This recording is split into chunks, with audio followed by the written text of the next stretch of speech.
Bonjour à tous, très heureux de vous retrouver pour ce nouveau numéro de School TV Le Mag. 30 minutes sur la scolarité de vos enfants aujourd'hui. Et on se met en mode extra school. C'est parti pour le sommaire. L'extrascolaire est-il possible à distance grâce au digital? Je ne vous fais pas de suspense, la réponse est oui. Gros plan sur la plateforme Biscotte dans un instant. Ou comment révéler les passions de vos enfants? Mathilde Vessels vous explique tout. Dans un instant, s'épanouir en visio, c'est donc possible. Yoga, cours de coréen, codage, couture et j'en passe. Mais avec quelle approche, quelle pédagogie? On en parle là aussi dans un instant. Et puis une offre originale, pour le moins riche, mais est-ce à portée de toutes les bourses? On pose la question à nos invités. Yeon Kim, bonjour. Bonjour. On s'était vu pour l'émission sur la Corée. Exactement. C'était très intéressant et vous revenez effectivement, vous êtes la CEO et la cofondatrice de cette plateforme Biscotte. Qu'est-ce que c'est? On le sait dans un instant. Aurélie Erlich, bonjour. Bonjour. Vous êtes professeur d'histoire de l'art. Exactement. Sur Biscotte. Sur Biscotte. Bon, vous pouvez rien nous cacher. Et Olivia Dequesne, bonjour. Vous êtes l'heureuse maman de la petite Maïlis qui utilise la solution Biscotte. Et il n'y a pas qu'un cours. C'est ça. Il y a plein de cours. Vous nous direz tout dans un instant. C'est parti pour la loupe avec Mathilde. Biscotte, biscotte, biscotte. J'ai déjà mon refrain. Ça consiste en quoi? Alors, c'est une plateforme. J'ai des prises de cours. La biscotte. C'est une plateforme à destination des enfants à partir de 6 ans, mais aussi de leurs parents, en leur proposant des activités, donc vous l'avez dit, extrascolaires, comme des cours de langue, mais aussi des cours de yoga. Et les enfants peuvent même apprendre à créer des jeux vidéo avec un professeur d'informatique. Concrètement, entre autres, ça se passe comment concrètement? Alors, les cours n'ont pas lieu en présentiel. L'avantage justement de cette plateforme, c'est qu'on n'a pas besoin de sortir de chez soi. On reste à la maison avec son enfant, il se connecte sur la plateforme et donc il s'inscrit au cours et il a cours de chez lui. Ça, on a la chance d'avoir Yeon qui est l'une des fondatrices, mais ils sont 3. Yeon et Soumi, effectivement, sont deux amies qui se sont rencontrées à un cours de yoga parents-enfants. J'ai vu ça sur votre site internet. Et elles sont toutes les deux originaires donc, de Corée du Sud. Elles sont issues de familles de professeurs d'université. J'espère que je ne me trompe pas. Après un confinement compliqué pour tous les parents, ça c'est sûr, elles ont l'idée de monter une start-up dans l'éducation pour leurs filles, mais aussi pour les autres enfants. Elles se sont dit que leur fille manquait d'une plateforme d'apprentissage en ligne sur laquelle elles pourraient avoir accès à des matières justement parascolaires. C'est donc de ce constat qu'est né Biscotte dans le but de faire découvrir aux enfants de nouveaux loisirs, voire même de nouvelles passions, et le tout en ligne. Et le troisième, c'est qui?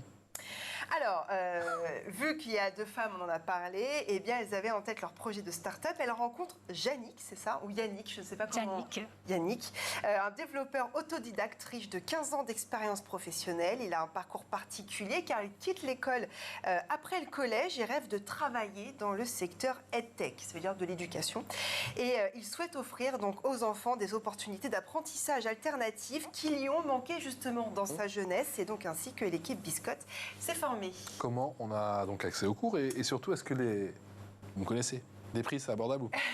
Oui, je connais vos questions, puisque c'est moi qui les fais. Alors oui, lorsque vous êtes parent, vous avez juste à vous inscrire sur le site de Biscotte en créant votre compte. Vous choisissez l'activité qui plaît à votre enfant et vous n'avez plus qu'à vous connecter. C'est simple comme bonjour. En ce qui concerne les prix, le coût dépend de la matière et de l'expérience du professeur. Cela paraît plutôt logique. Pour vous donner une idée, nos invités vont nous donner plus de précisions dans un instant, mais un cours de langue en visio de 30 minutes coûte entre 10 et 20 €. Donc voilà, les prix des activités évidemment sont indiqués sur le site. Pour le Rubik's Cube, vous n'avez pas regardé, non? Non, mais je prends des cours de maths, vous savez, de calcul. Ah. C'est jusqu'à 14 ans. Il n'y a pas que moi sur les chiffres, j'ai compris. C'est parti, l'expression orale. L'expression orale avec Aurélie Erlich, qui est professeure d'histoire de l'art sur Biscotte, Olivia Dequesne, qui est maman de Maïlis, qui utilise effectivement cette plateforme avec plusieurs activités, et Yeon Kim, qui est CEO et cofondatrice de Biscotte. 3 fondateurs et fondatrices, on l'a dit. Oui. 3 grands voyageurs. Biscotte, c'est le résultat d'une passion commune, donc le voyage et l'éducation, c'est ça? Oui, c'est ça. Donc, je viens de Corée du Sud à la base. Ça fait 15 ans que j'habite en France. Et avant de venir en France, j'ai étudié au Japon et en Angleterre. Donc, c'est mon 4e pays que je vis. Et chaque fois je changeais le pays, j'ai eu un choc culturel. Mais en vivant le choc culturel, mais quand même, je peux avoir l'esprit ouvert parce que je peux voir d'une culture, c'était noir. Mais la même chose, c'était blanc de d'autres cultures. Et ce genre d'ouvert esprit que j'ai vécu et j'ai expérimenté, que je voulais aussi partager avec aux enfants, justement en proposant des diverses activités et en montrant qu'il y a d'autres choses qui existent que l'école, qu'on peut aussi apprendre d'ouvrir l'esprit et aussi de bien communiquer avec les autres. Parce que quand on connaît quelque chose, on a moins peur et donc on peut mieux communiquer avec les autres. Et l'aspect tout en digital, tout à distance, vous vous êtes pas dit que ça allait être un frein pour certains élèves ou certains parents d'élèves? Vous vous êtes dit que le digital, justement, c'était une solution pour apporter l'extrascolaire au plus grand nombre? Donc il y a avantages et désavantages de digital, bien sûr, évidemment. Mais pendant le Covid, justement, on a senti qu'il y a un manque d'offres parce qu'il n'y avait vraiment pas grand-chose. Manque d'offres et un manque de réseau. C'est clair. Aussi. Mais en apportant ces solutions en digital, justement, on peut ouvrir l'accessibilité à ce genre de différents sujets qu'on n'a pas forcément l'accès dans des grandes villes, par exemple. Et donc, même de la campagne, même dans des petites villes, dans des zones rurales, aussi, on peut l'accéder à la culture. Parce que finalement, c'est la culture qui crée des inégalités. Avant de lancer Biscotte, vous avez bien évidemment fait votre étude de marché avec des résultats surprenants, je crois, c'est ça? Sur l'offre extrascolaire en France. Que vous a révélé cette étude? Oui, en fait, en France, en matière d'extrascolaire, on propose souvent sport, musique, peut-être la danse, etc. Très, très concentré sur le sport, etc. Qu'on a pris depuis 30 ou 40 ans, mais qui n'a pas changé beaucoup, qui n'a pas évolué depuis longtemps. Je vous confirme. Mais dans d'autres pays, quand on compare mes amis qui habitent dans des pays étrangers, ils apprennent déjà le codage dès le jeune âge, à partir de 6-7 ans, ils apprennent à coder. Et coder, c'est quand même étonnant. Je ne pensais pas qu'on peut apprendre à coder dès cet âge. Mais finalement, c'est un langage. Donc, si on apprend le plus tôt, on absorbe mieux. Et comme ça, on peut découvrir leur passion dès le jeune âge. Non, j'allais dire qu'après, il y a aussi le temps d'écran des enfants. 6-7 ans, c'est aussi jeune. Si en plus, ils passent... Moi, je suis pas très pro-écran, donc c'est pour ça. Mais voilà, c'est vrai qu'on fait attention au temps d'écran. Et le codage, c'est important, ça peut être bien. Mais effectivement, quand on parle d'activités extrascolaires, le sport, la danse, etc., ou le théâtre, c'est aussi bien. Et voilà, parce qu'il y a encore beaucoup de choses à expliquer. Mais effectivement... Olivia Dequesne, comment vous avez entendu parler justement de cette plateforme Biscotte et qu'est-ce qui vous a séduit? Moi, j'en ai entendu parler par les réseaux sociaux. Voilà. Après, ce qui m'a séduit, c'est qu'en étant maman de 4 enfants, j'ai pas forcément le temps de proposer des activités à tous en même temps. J'ai un bébé qui est allaité, donc qui demande beaucoup, beaucoup d'attention. Donc, du coup, ça permet à Maëlys, qui a 9 ans, qui aime bien découvrir plein de choses. Donc, du coup, de prendre un moment à elle ou ses frères, puisqu'elle a des frères à côté, savent qu'ils ne doivent pas l'embêter à ce moment-là et ça lui permet d'avoir son temps à elle. Combien de temps durent ces cours et quel cours fait-elle? Là, elle a fait du dessin. Et mercredi matin, elle a fait d'écriture intuitive. Donc, elle a raconté des histoires, elle s'est inventé des histoires, donc elle a pris confiance en elle. Comment se déroulent les cours pour qu'on comprenne bien? Du coup, elle se connecte à la plateforme et ensuite ça se fait par petits groupes? Ouais, on s'inscrit à l'activité. Il y a une restriction au niveau du nombre. Donc, de mémoire, ils ne sont pas beaucoup, ils sont 4 ou 5 maximum. Après, c'est en fonction des activités. Donc, c'est vraiment petit. Et il y a le prof qui apparaît en visio. Dernièrement, ils font souvent une présentation pour mettre en confiance. Et après, ils travaillent, ils posent leurs questions sans aucun problème parce qu'ils sont certes à travers l'écran, mais le prof en face est très très réceptif. Donc du coup, il les encourage toujours dans le positif. J'ai vraiment adoré. Maëlys, elle a apprécié. Et puis là, on arrive vraiment sur une période où il va faire assez mauvais dehors. Et garder les enfants à la maison, comme on dit, pour pouvoir réduire ce temps sur les écrans. Mais là, ils y vont, mais pour une activité. Aurélie Herlich, comment vous avez découvert cette plateforme, vous qui êtes professeur d'histoire de l'art? Alors moi, c'était sur les réseaux sociaux aussi, où j'ai découvert Biscotte, et puis j'ai envoyé... Pourquoi pas? Je me suis dit, on recherche des professeurs. Je me suis dit, pourquoi pas l'histoire de l'art. Donc j'envoie un petit message en me disant, est-ce que l'histoire de l'art, ça pourrait vous intéresser? Parce que c'est quelque chose qui est un petit peu, voilà, l'histoire de l'art, ça reste un peu vieillot, on voit les musées, enfin voilà, les gens des fois ont un peu du mal. Alors qu'en fait, alors que les enfants adorent. Adorent. Enfin, les enfants, les adultes aussi, mais les enfants adorent. Les enfants adorent. Ils sont très très réceptifs. Et donc, en tout cas moi sur mes cours, du coup, on a fait un test et ça a bien fonctionné. Et donc l'idée, c'est souvent de partir, par exemple, on va partir sur un musée, on va voir 6 œuvres. Et l'idée, c'est vraiment d'être très très dans l'échange avec ces enfants, justement parce que on est en petit groupe. Je sens que Maëlys va bientôt faire l'histoire de l'art. Elle est en train de vendre son cours là.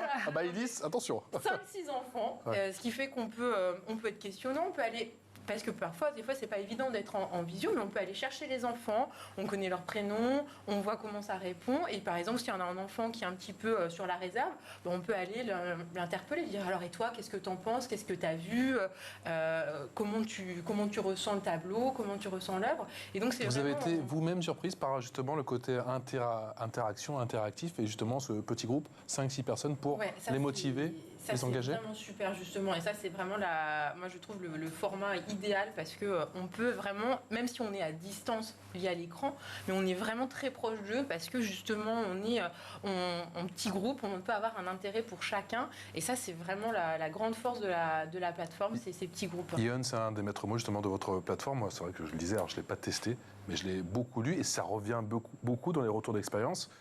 Les encouragements, c'est justement un des leitmotifs, un des points forts de votre solution. Oui, exactement. Justement, nous, on veut encourager les enfants parce que déjà notre professeur, ils seront là pour encourager chacun des enfants.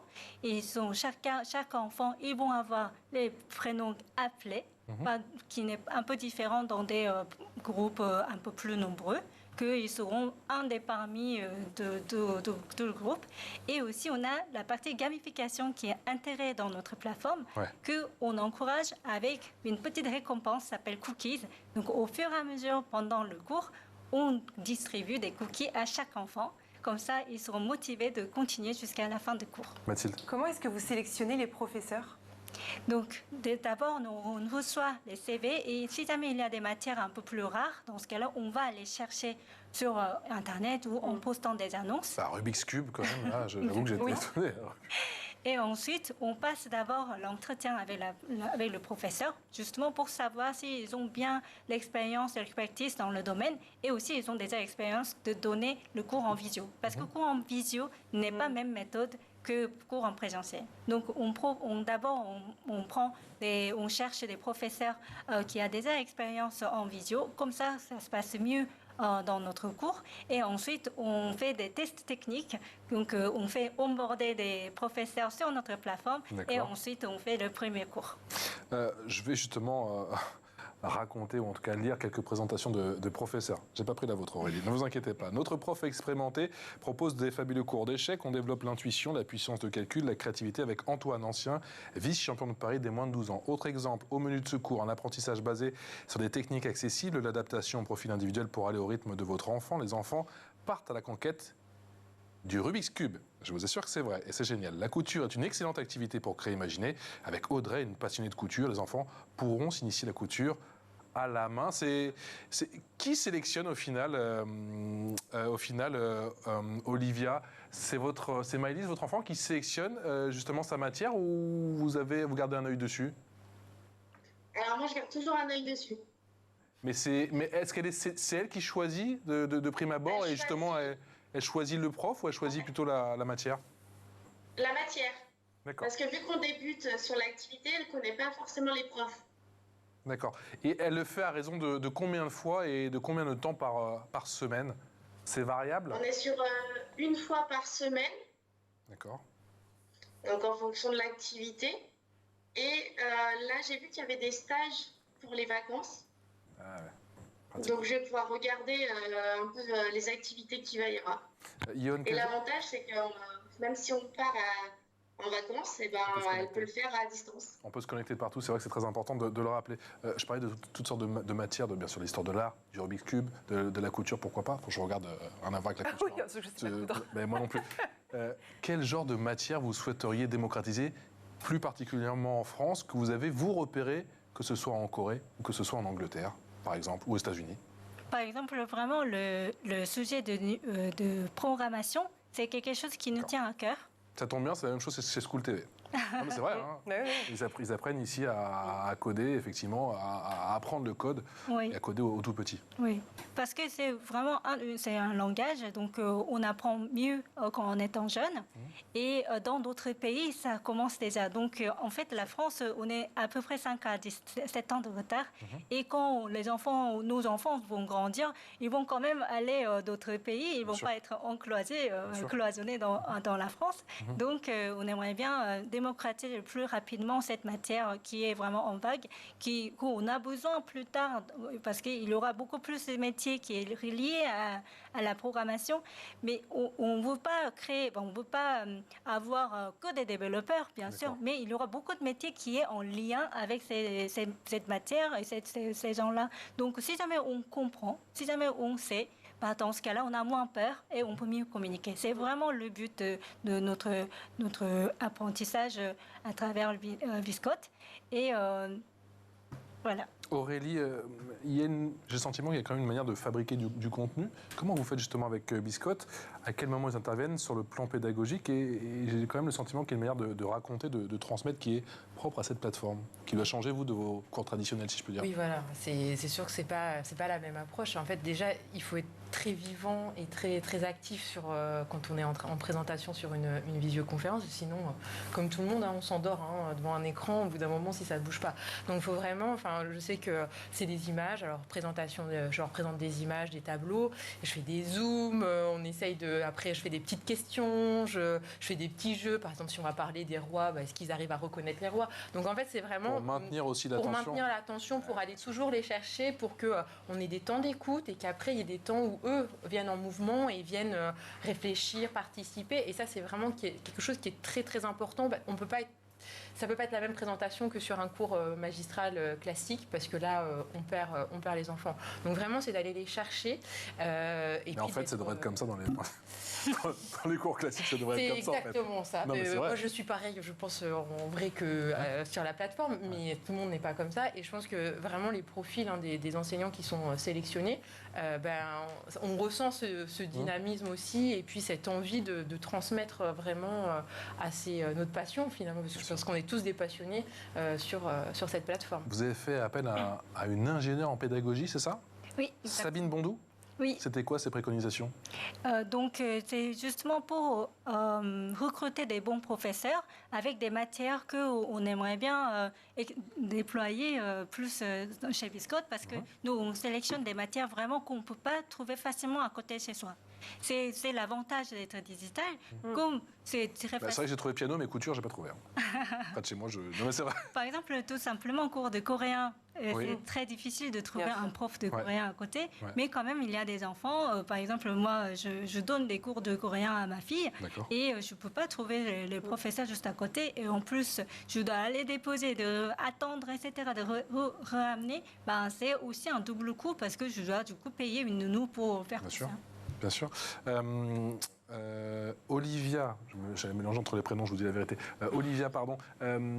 Sur cette interactivité, encore une fois, et la pédagogie, vous trouvez qu'il y a une forme de cohérence à travers les différents cours qu'a pris Maëlys? C'est surtout au niveau du professeur que je dirais. Il y a vraiment de l'encouragement. Maëlys, surtout pour le dessin, c'était très compliqué au départ parce qu'elle n'en avait jamais fait, dessin à main levée. Et elle a été encouragée et elle était vraiment fière de nous avoir montré son dessin à la fin. Donc vraiment, elle a été encouragée, jamais dans le négatif, jamais j'ai écouté, jamais on lui a dit non, il ne faut pas faire comme ça. Toujours c'était bien. Aurélie, le droit à l'erreur, c'est une constante justement dans cet enseignement chez Biscotte? Je pense que vraiment, oui, le fait de... Ils sont là pour apprendre, découvrir surtout. Surtout ça, c'est aussi découvrir. Et on est sur des matières qui sont des matières plaisir, où on doit prendre plaisir. Donc déjà, je pense que la première chose, c'est que ces enfants prennent plaisir à se connecter à leurs cours. Parce que combien on envoie des enfants qu'on traîne au cours de danse ou au cours, ils veulent pas y aller. Donc nous, vraiment, comme en plus on est en distanciel, il faut qu'ils aient envie de venir. Donc ça, c'est vraiment quelque chose qui est très important. Et c'est vrai qu'on est là pour les encourager et justement valoriser cet apprentissage qu'ils font en plus de l'école. On a l'impression que ça apporte beaucoup aux élèves, mais que ça vous apporte, à vous les professeurs, aussi beaucoup. Ah, on a des retours. Enfin, moi, mes cours, c'est 45 minutes. Je passe 45 super minutes avec ces enfants parce qu'on a un échange. Et aussi, ils nous apportent des choses. Par exemple, moi, je sais que dans des œuvres d'art, des fois, ils me disent « Mais Aurélie, tu n'as pas vu là ? Regarde, ça ressemble à ça. » Et je dis « Ah mais oui, c'est vrai, j'y ai jamais pensé. » Et c'est toujours très enrichissant de travailler avec des enfants. On met combien de temps à préparer un cours pour Biscotte, par exemple, justement, avec cet aspect interactif? Alors après, je pense que ça dépend des sujets, ça dépend des matières aussi enseignées. Moi, je sais que j'ai tout un travail donc, de recherche d'images, de montage d'un PowerPoint, etc. Donc ça me prend plusieurs heures. Mais l'idée, c'est en tout cas moi sur mon cours, et je pense que c'est comme pour tous les professeurs, c'est vraiment de ne pas baisser le niveau parce qu'on est sur des enfants, mais de tirer le niveau vers le haut et de les amener justement, mais pas avec des difficultés pour eux, c'est vraiment qu'ils soient à l'aise. Mais voilà, c'est tout notre travail, c'est de pouvoir emmener ces enfants sur ces matières et qu'ils soient ravis et contents de ce cours. Et Yoann, l'un des buts de Biscotte, c'est d'amener, si possible, l'extrascolaire encore un petit peu plus tôt que ce qui se fait en France? Ou c'est vrai que l'extrascolaire, ça commence, vers les 5-6 ans, c'est ça? Bon, je pense que l'extrascolaire en France, ça se fait déjà dès 3 ans, un peu 4 ans. Donc je ne pense pas forcément de ramener plus tôt. Mais c'est surtout de révolutionner le système d'extrascolaire qu'on est engagé pour une année. Parce qu'on commence à partir de septembre et on finit en juin. Donc on est déjà engagé pour une année, qu'on ne sait pas si l'enfant ils vont bien aimer la matière et si on va tomber sur le bon prof ou pas. Mais on est engagé. Mais avec Biscotte, du coup, justement, on propose des activités à la carte, justement pour inciter les enfants à découvrir facilement, de tester différentes choses. Et si jamais ils trouvent les passions, oui, ils peuvent continuer. Et il y a évidemment certaines matières où on doit évoluer suivant des séances. Donc, on propose des petites séances entre les vacances ou pendant le stage pour qu'ils évoluent en plusieurs séances ensemble. Mathilde? Non, mais effectivement, c'est intéressant. Vous parliez des enfants qui peuvent ensuite changer. Si par exemple, ils commencent la couture, Patrice en parlait, on peut après, si l'enfant n'aime pas, changer une autre matière sans problème. Enfin, il peut aller d'activité en activité, ou est-ce qu'il faut qu'il soit cantonné à une seule ou deux, mais en tout cas la même toute l'année? Il peut changer quand même? Exactement, il n'y a aucun engagement. Donc, nos stages et nos activités sont vraiment à la carte. L'aspect, justement... l'aspect, Olivia, sans engagement, ça a été aussi une donnée déterminante dans le fait d'essayer la solution Biscotte? Oui, tout à fait. C'est important parce qu'il y a des jours où ils n'ont pas envie, donc elle n'est pas obligée. On sélectionne, par exemple, sur le dessin, il y a plusieurs thèmes. Donc elle choisit celui qui lui plaît. Si elle n'a pas envie de le faire, elle n'est pas obligée de le faire. Si elle a envie de le faire pendant 15 jours, elle n'en fait pas. Si elle a envie de le faire, c'est vrai. En tant que maman de 4 enfants, d'être à la carte, c'est hyper pratique. En plus, on est à la maison, on ne bouge pas. Moi, vraiment, j'adore. Et c'est accessible à tous, d'après vous? Sur le plan financier? Et sur le plan financier, c'est accessible à tous, d'après vous? Vraiment, il y a tous les prix. Sincèrement, de mémoire, c'est 10 €. Ça monte jusqu'à 20 €. Le premier cours, c'était à moins 50%, donc ça permet d'essayer, donc c'est pas négligeable du tout. Et puis quand on regarde le tarif de l'essence en ce moment, moi ça me va, hein. Elle reste à la maison, elle fait une activité. Effectivement. Et j'ai pas besoin d'attendre. On peut le comprendre, on reste à la maison, on ne dépense pas de carburant. L'info en plus. On reste sur le digital justement avec cette info en plus, avec ce dont on a déjà évoqué, direction Israël, où une application à destination des enfants leur apprend à coder. Oui, l'application s'appelle Nick Academy et répond à cette nouvelle tendance du codage chez les jeunes. On en parlait il y a un instant. Les enfants, c'est vrai, apprennent de plus en plus tôt cette nouvelle technologie qui pourrait, vous l'avez dit, leur servir plus tard. Cette application vise les enfants entre 6 et 12 ans. Donc c'est typiquement l'âge que vous fixez aussi, où l'apprentissage se fait à travers des jeux axés sur la science, la technologie, la programmation informatique et les maths. Le petit plus de cette application est qu'elle permet aux parents de recevoir des mises à jour régulières sur les progrès et le développement de leurs enfants avec un suivi en temps réel. Donc c'est aussi intéressant, ils peuvent suivre les progrès de leur enfant. Bon, je ne vous poserai pas la question, on a déjà un peu évoqué pour savoir si on a la ramasse ou pas en France concernant le codage, concernant l'histoire de l'art. C'est compliqué. C'est compliqué. C'est assez compliqué. Pourtant, on pourrait imaginer qu'en France, avec toute la culture... Et malheureusement, beaucoup d'enseignants, en tout cas, aimeraient amener les enfants sur ces aspects culturels, mais ce n'est pas fait. Et c'est vrai que trouver un cours d'histoire de l'art pour des enfants de 6 à 12 ans, c'est extrêmement, extrêmement rare. Donc, c'est vrai qu'il y a des matières où... on est un peu... un petit et peu en même temps, je pense au digital qui repousse le champ des possibles. Vous pouvez aujourd'hui leur faire visiter bon nombre de musées. Mais en fait, voilà, par exemple, je sais qu'on va faire sur le Louvre, et hop, on va aller voir 6 chefs-d'œuvre du Louvre. Mais on peut aussi ouvrir sur la culture un peu extra-européenne aussi, aller voir ce qui se passe aux États-Unis, en Asie. Et donc ça aussi, c'est vraiment intéressant. J'avais fait une chronique, je me souviens, une info en plus aussi sur les musées interactifs. Si vous vous souvenez. Ah si, c'est pour ça. Je vous ai regardé, je me suis souvenu. Oui. Oui. Le fait que ce soit accessible justement à toutes les bourses, c'était l'un des points importants quand vous avez imaginé Biscotte, la plateforme pour la France, le fait que ce soit pas cher. Oui, en fait, justement, nous, on veut démocratiser ce genre de sujet. Et c'est pour ça, nous, on veut un cours est partagé avec plusieurs enfants, justement baisser le coût. C'est pour ça nous on peut offrir différentes activités à entre 10 à 20 euros. Ça dépend de la durée, ça dépend des matières, ça dépend de professeurs. Et mais du coup justement comme ça les familles ils sont plus facile, c'est beaucoup plus facile à inscrire à des activités pour des différentes. C'est combien Rubik's Cube? Je n'ai toujours pas mon info là. Faut que je le regarde sur la plateforme. Jusqu'à 14 ans, désolé, mais. C'est pile poil. Je suis dans ma dernière année, il n'y a pas de problème. Attendez. 9 euros pour le coup. 9 euros. Ah, voilà. J'y vais ce soir. Et je dis que j'ai 14 ans. Un grand merci à vous, Yeon Kim. Vous êtes CEO, PDG, cofondatrice de la plateforme Biscotte. Aurélie Erlich, professeure d'histoire de l'art sur Biscotte notamment. Olivia Dequesne, maman de la petite Maëlys, 9 ans, qui adore Biscotte. Et on a hâte. Peut-être que la prochaine fois, elle pourrait venir, pourquoi pas, en plateau, Maëlys. Ça nous ferait plaisir, maintenant qu'elle a pris confiance, de la recevoir ici chez School TV. Pardon? Ah ouais, ça c'est sûr, elle a pris confiance. Elle a pris confiance. Bah, vous venez avec les 4, on vous les garde. Pas de souci. J'en ai déjà 2 le mercredi, vous venez avec 4, ça fera 6, on est parfait. Un grand merci à vous. On Un aura grand une merci. crèche. Ma chère Mathilde, on se retrouve très vite pour un nouveau numéro de School TV Le Mag. Ciao.